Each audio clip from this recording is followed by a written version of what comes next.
cet exercice, on va de nouveau s'intéresser à des lectures de tables thermodynamiques et principalement à une application pour un système qui fonctionne avec des changements d'état liquide-vapeur, qui fonctionne sur un cycle. Donc on va essayer de calculer des différents transferts thermiques, les différents travaux sur les différentes parties du cycle, et puis on dessinera au fur et à mesure le cycle dans le diagramme pression-volume de notre système. Donc on a un tableau à remplir, on va essayer de remplir toutes les cases au fur et à mesure qu'on peut apprendre des choses sur notre système. Bon, alors, déjà on vous dit qu'on part d'un état à 25 litres et 280 grammes de système d'eau, et on aimerait montrer qu'on a forcément un équilibre liquide-vapeur correspondant. Alors pour ça, on va regarder dans les tables et puis on va essayer de tête de voir à quoi ça correspond. Donc pour avoir un équilibre liquide-vapeur, on commence par regarder qu'est-ce qui se passe pour notre eau saturée. Donc si on se place à 150 degrés Celsius, c'est sur la première page ici, et vous avez que pour un volume de 25 litres, on va dire pour 250 grammes, ça nous fait à peu près du 100 litres pour 1 kg, et donc un volume massique de 0,1 m3 par kilo. Et à 150, vous voyez que si on était entièrement sous forme de gaz, on est plus proche de 0,4 m3 par kilo. Donc là, pour 250 grammes, ce serait environ une centaine de litres, alors qu'on n'en a que 25. Par contre, si on n'avait que de l'eau, avec 250 grammes, vous avez 250 millilitres et pas 25 litres. Donc même à 150 degrés Celsius. Donc vous allez avoir votre système qui forcément est quelque part entre les deux, donc avec un mélange liquide-vapeur des deux. En revanche, une fois que j'ai cette information, je peux trouver ici la pression correspondante qui correspond à la pression de vapeur saturante, et si j'exprime en bar, ça me fait 4,758 bar de pression correspondante. Pour avoir l'énergie interne et l'enthalpie, il faut calculer le titre en vapeur et donc pouvoir voir combien est-ce qu'on a de chaque chose. Alors pour avoir le titre en vapeur, il faut quand même que je calcule le volume massique correspondant de manière correcte. Ici, donc si je prends mon petit calculateur et que je regarde, donc j'ai du 0,025 divisé par 0,28 kg, donc j'étais pas loin du 0,1 que j'avais annoncé tout à l'heure, donc 0,089 m3 par kilo. Et quand on regarde au niveau des tables thermodynamiques, le volume massique correspondant, donc les volumes massiques, ils sont là. Vous voyez que ça me fait, alors celui de l'eau est complètement négligeable. Donc si je veux le pourcentage correspondant par rapport au volume massique du gaz à cette température-là, donc qui est de 0,3928, il suffit que je fasse le rapport, donc 0,089 divisé par 0,3928, donc ça me fait à peu près 22-23%. Donc j'ai un taux en vapeur en A qui est de l'ordre de 23% de vapeur, et le reste ça va être de l'eau. Et pour calculer le U en A, et ça sera la même chose pour le H, il suffit que je prenne la masse totale multipliée par le XA et le U du gaz, le U massique du gaz, plus 1 moins XA, facteur du U massique du liquide. C'est toujours l'idée que je regarde la masse de gaz fois le U massique du gaz, la masse de liquide qui est la masse totale fois le complémentaire 1 moins X,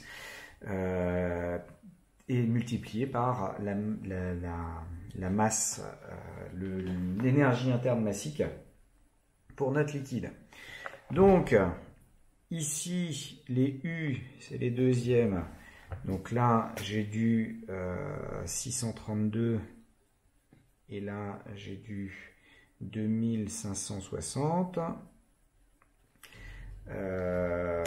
Et donc si je fais le calcul correspondant, donc hop, on va prendre avec 23, donc j'ai 280, donc je vais le mettre en grammes, et si je le mets en grammes, j'aurai les valeurs non pas en kilojoules par kilo, mais enfin des kilojoules par kilo correspondent à des joules par gramme. Donc 280 multiplié par 0,23 fois 2560 plus 0,77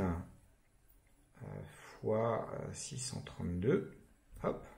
Et donc ça me fait un A de 301 kJ. Donc là j'ai 301 kJ. Et le H correspondant, bah, c'est la même chose, mais avec les H. Donc le H du liquide, si on fait la lecture correspondante, c'est 632 et 2746. Donc lui, il n'a pas changé, mais là, j'aurais du 2746. Donc dans mon application numérique, il suffit que je remplace lui par 2746 et j'ai la valeur correspondante. Ça ferait du 313 kJ. Bon, donc ça me permet d'avoir toutes les informations sur A. La suite, il faut juste lire l'énoncé et voir en quoi on a des informations. Donc on augmente lentement le volume, on fait donc une détente, jusqu'à une vaporisation complète de l'eau en faisant cette détente de manière isotherme. Isotherme, ça veut dire quoi? Au début, j'étais là, j'étais à 4 et quelques bars, donc aux alentours de 5, et je fais une détente isotherme, là j'ai mon point A, jusqu'à vaporisation complète. Et j'arrive donc au point B ici. Je suis resté à 150 degrés Celsius. Et le U correspondant, maintenant, c'est j'ai toute la masse qui est là-dedans. Donc ça me fait du 280 fois 2560. Et à 250, ça fait du 717 kJ. Je fais la même chose avec l'enthalpie, 2746, ça me fait 770, 769 kJ. Le volume maintenant, ça correspond au volume effectivement occupé, donc étant donné que j'avais un volume massique de 0,3928, j'ai un volume total de 110 litres. Voilà. La pression est toujours la même, donc 4,758, et je continue comme ça à avancer. J'ai toutes les informations pour le point B. Et si maintenant je veux déterminer l'énergie, le travail et le transfert thermique reçu pendant cette transformation, c'est une transformation isobar. Donc le transfert thermique est donné par la variation d'enthalpie. Donc ΔQ ici, c'est delta H.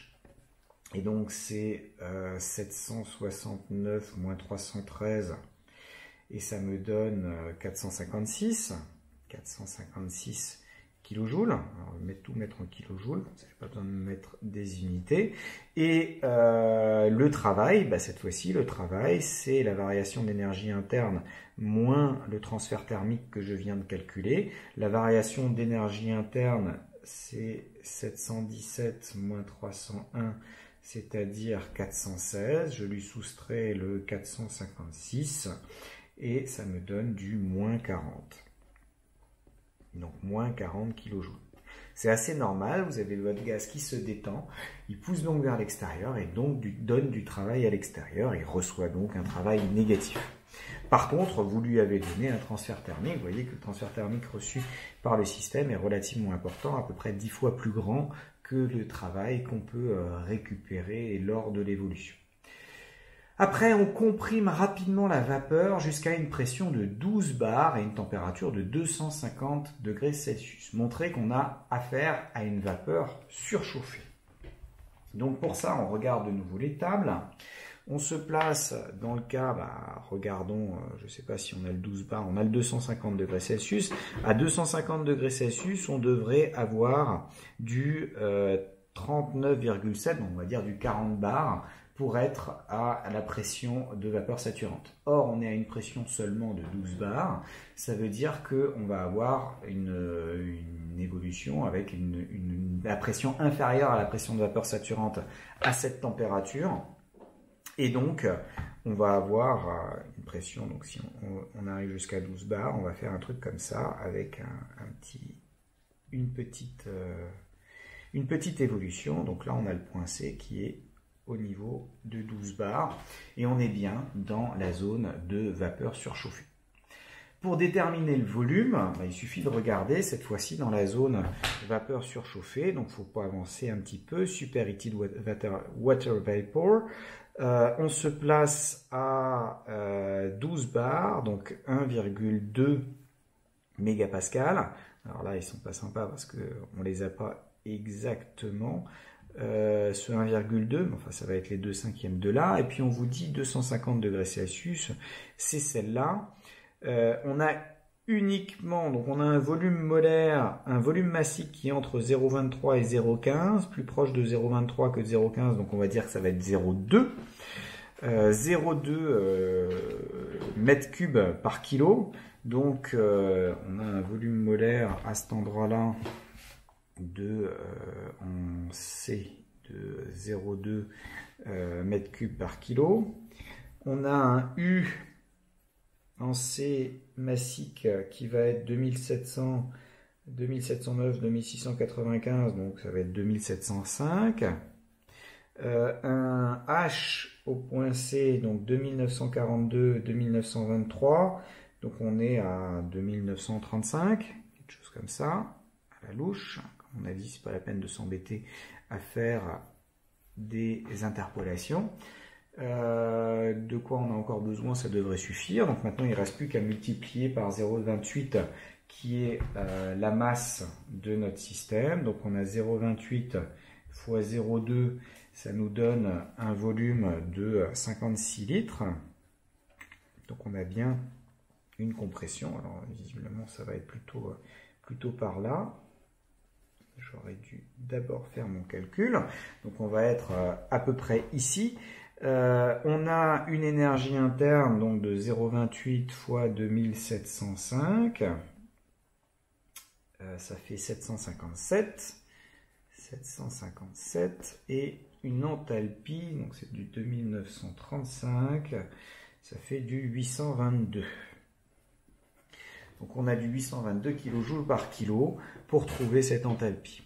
Donc on a notre point C, et pour avoir le travail associé à cette transformation, étant donné que le transfert thermique, l'évolution état diabatique c'est 0, le travail c'est directement donné par la variation d'énergie interne, et on a donc 757 moins 717, ça fait quelque chose qui doit être de valeur 40, donc on a du plus 40 kJ de travail récupéré, enfin qu'on doit donner au système. Donc en fait c'est le travail qu'on avait récupéré ici, on doit le donner de l'autre côté. Vous devez voir que cet air là doit correspondre à peu près à l'air qui est ici pour que ce soit correct dans le diagramme pression-volume.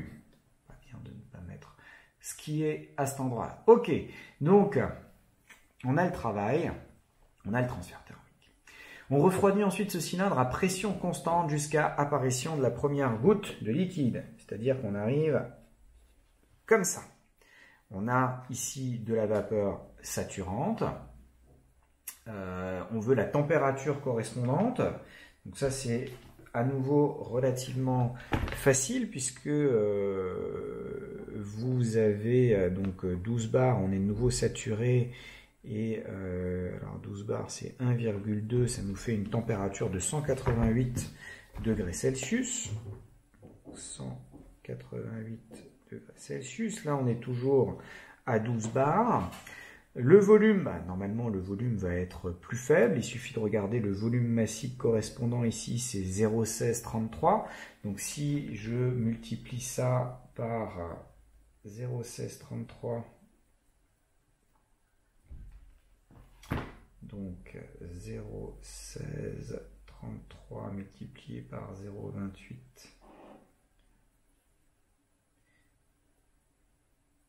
Ça fait 46 litres.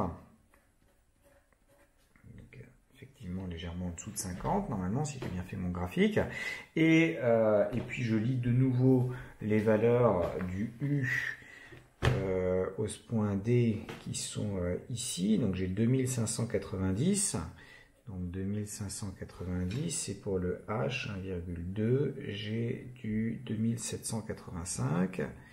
2785, je multiplie ça par 0,28. J'aurais pu prendre 1 kg, ça aurait été plus simple, mais il faut de temps en temps faire ces calculs pénibles pour voir que on a rarement juste 1 kg de disponible. Donc là, on arrive à 725 kJ pour U et 2785. Ça va être du 780 kJ pour H. La compression est isobar, donc j'ai de nouveau que ici Q c'est égal à delta H. Delta H c'est 780 moins 822, ce qui donne du moins 42 kilojoules. Et lui, du coup, c'est delta U moins Q. Delta U, donc c'est 725 moins 757. Et du coup, je rajoute les 42, ça fait moins 32, plus 42, donc ça va faire plus 10. Plus 10 kJ, je suis de nouveau en train de compresser, donc je suis en train de donner un travail à mon système. Vous voyez qu'on ça tourne ici dans le sens trigonométrique, donc vraisemblablement le travail total reçu par le système, si je vais faire la somme de tous ces W, ce sera positif à la fin, puisque on a un système qui n'est pas un moteur. Donc on poursuit, maintenant qu'on est au point D, on poursuit la compression isobar pour revenir au volume initial. Donc on arrive ici, ça c'est mon point E. Donc je suis de retour à 25 litres. Je suis toujours à 12 bars, je suis toujours à 180 degrés Celsius, 12 bars parce que je continue à faire une compression isobar, 188 degrés Celsius parce que l'isobar et l'isotherme, c'est la même chose quand on a un corps pur diphasé. Déterminer le titre, l'énergie interne, l'enthalpie et de nouveau le travail et le transfert thermique. Alors, quand je suis à ces 12 bars, rappelons-nous, 12 bars ici, j'ai un volume massique de, donc c'est le point E pour le gaz qui est de 0,1633. Le volume massique du liquide qui correspond au point E, c'est 0,0011. Bref, celui-là il est négligeable. Et je veux un vrai volume massique de 0,089. Donc de nouveau, pour avoir mon X, c'est à peu près le rapport des deux. Normalement, c'est celui-là moins celui du liquide divisé par celui du gaz moins celui du liquide. Mais comme le liquide est négligeable ici, ça ne posera plus de problème.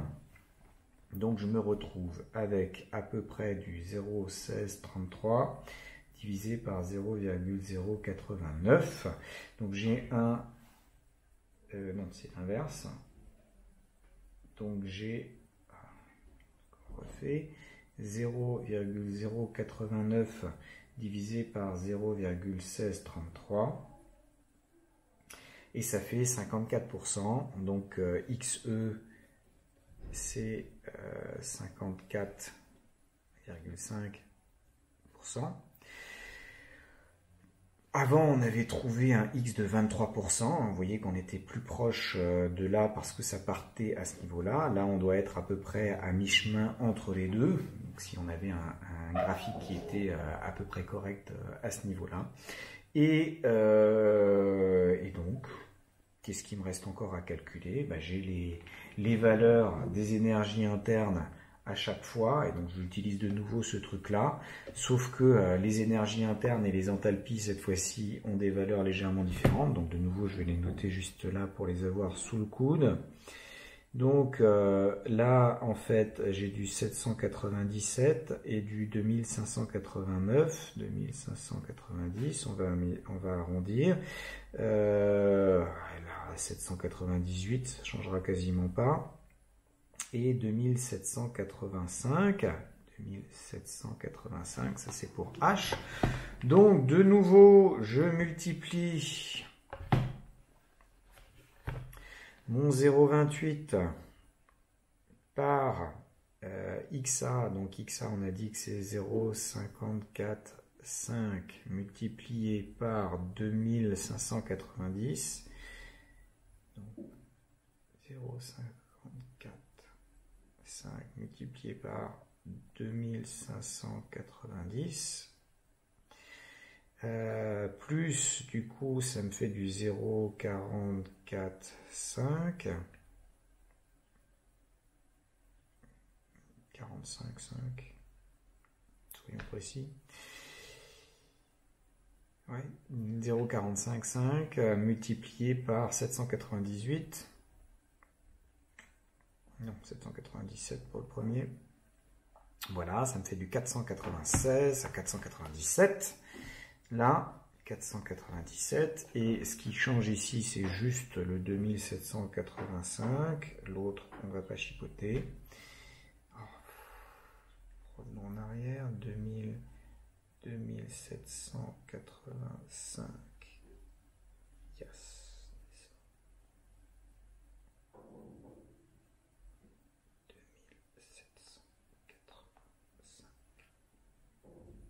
D'accord. Quand il veut pas, 2785. Oui, ça fait du 527. L'évolution est de nouveau isobare. Tiens, j'ai oublié de calculer des choses. Non, je suis de D à E. L'évolution est isobare, donc le transfert thermique, c'est encore delta H. Delta H, c'est du coup 527 moins 527 moins 780, ce qui me donne du moins 253. Là, j'ai du delta U moins Q, donc delta U, c'est 497 moins 725, ça fait du moins 228 plus 253, donc ça me donne du 25. J'ai toujours une compression, donc je reçois du travail, enfin le gaz reçoit du travail. Donc finalement, on referme en faisant une évolution isocore. Lors d'une évolution isocore, le travail est nul puisque le volume ne varie pas, il n'y a pas de frontière mobile. Et le transfert thermique est donc donné par la variation d'énergie interne. Et comme on passe de 301, enfin de 497 à 301, le refroidissement est tel qu'on a le système reçoit une énergie de moins 196, donc en fait il refile son énergie sous forme d'un transfert thermique à l'extérieur, et ça boucle. Vous voyez que tous ces calculs-là, si je devais résumer, c'est systématiquement isobar Q égale delta H, isocore Q égale delta U, adiabatique Q égale 0, et à chaque fois le travail peut être calculé en disant que c'est delta U moins Q, étant donné qu'on a calculé tous les U correspondants, et en faisant votre diagramme, votre tableau, ça permet d'obtenir assez facilement le résultat voulu. Dernière chose, calculer le travail total et la quantité de chaleur totale échangée au cours du cycle.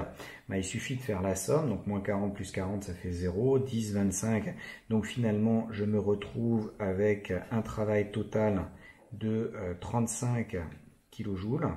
Et si je fais la somme, donc 456 moins 42 moins 253 moins 196,